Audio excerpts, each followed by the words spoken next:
tutorial video, I'll be showing you guys how to add crypto to your watch list here on Kraken. So once Kraken's opened up, as you can tell on the homepage here, my watch list is here. So my watch list right now has Ethereum and Bitcoin. But if you wanted to add another coin or another form of crypto to your watch list, it's fairly straightforward.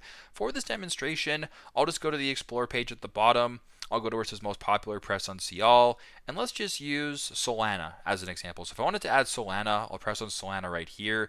In the top right where there's that star, I want you to go ahead and press on it to make sure that it turns yellow. And as you can tell by doing that, if you were to go all the way back to the home page, you now have your watch list right here, and then Solana is now added to it. So very simple, very straightforward, but that is how to add crypto to your watch list on Kraken. Thanks again for watching, and I hope this video helps.